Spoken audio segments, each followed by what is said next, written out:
welcome to the first video tutorial for Florist Review. I'm back writing the article Creative Edge, and this issue is about floral jewelry or floral couture.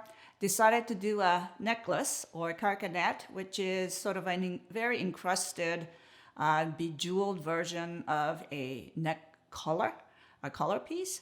And so really the three different approach to this designing this piece, the basic, the intermediate, and advanced, or is to do with actually the mechanics and sort of the approach, the artfulness of how the design is approached. So the first one is really sort of the basic commercial. I think it's really a lovely piece. The basic spine or the construction is created with edged wire by Smithers-Oasis. I've actually created a piece that was sort of a little bit of a teardrop piece, sort of a wide band at the bottom, and then narrowing it down to clasp on the back side, so that basically the wire gives us the silhouette on which I basically attached a chenille kind of a netting, or that I chain linked the chenille to create a gluing surface for all the flowers.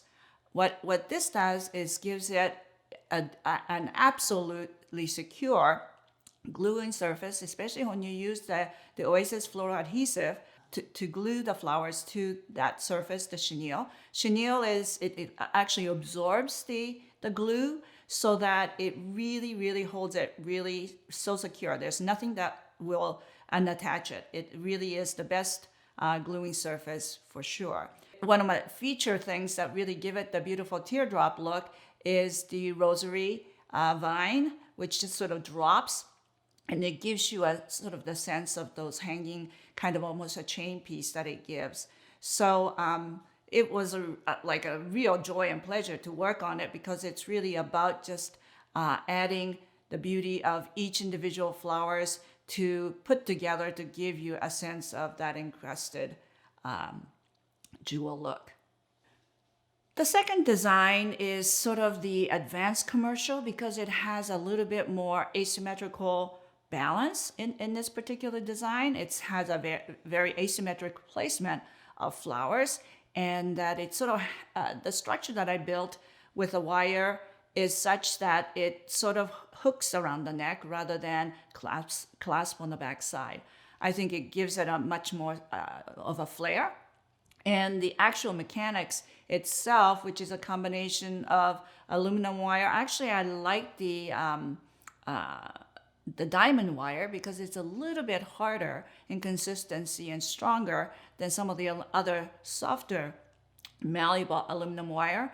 And with that, in combination with the metallic wire and bullion wire, I create sort of a triangular strips that actually gives you a surface that you can twist.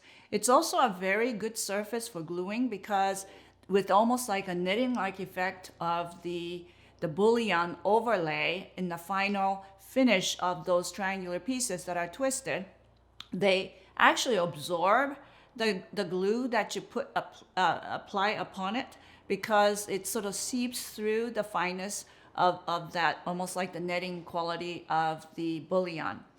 So gluing on this, it could be two ways. It can have a little pad of chenille to glue on some of the bigger flowers, so the holding quality is really solid, or with some of the smaller pieces, just simply gluing to the surface of the bullion sort of wrapped aluminum wire pieces. Again, the shape has a little bit of a cascading quality to it, because I'm just crazy about the beautiful rosary vine that I found it and that I had it to use. The fact that it's sort of heart-shaped is just such a perfect complement to a jewelry. I think for us to wear heart is always such a beautiful thing on the jewelry. And the combination of flowers in conjunction with that makes it so beautiful. It's just draping so beautifully. Again, the viola is in season, so it was just a perfect fine little jewel that you can showcase alongside the other flowers. a little bit more sparsely spread out and not as encrusted as the other. It gives you a beautiful visual flow, the way the flowers sort of round the color on one side. The final piece is more of the artsy piece, and I think it's artsy because of the approach that I took to design it. Really wanted to do, again, an asymmetrical piece, but I wanted to challenge myself to just not pretty, but a little bit more dramatic contrast of angular to the curvilinear. The contrast of one to the other makes it a little bit more, create a little bit more tension. And after all, when you're creating art, it's really about the tension that you create, that you feel, that it gravitates you to that piece of art. And so in this one, I actually used a wire that I actually hammered it, flattened it into angular surfaces. When you flatten the wire on a small anvil with a hammer, what you get is a much more solid shape that doesn't misshape at all. It's really, really solid. The angularity holds up much better when you hammer it. And it also gives you that surface kind of treatment that is so often found in some of the fine jewels. So I think it's also a combination of just the professional finish. At the same time, it's also very, very strong and it doesn't misshapen. So a combination of that overlaid with the curvilinearity of the fine metallic wire, it's just very, very fine so that it's a contrast of fine against a little bit more substantial wire.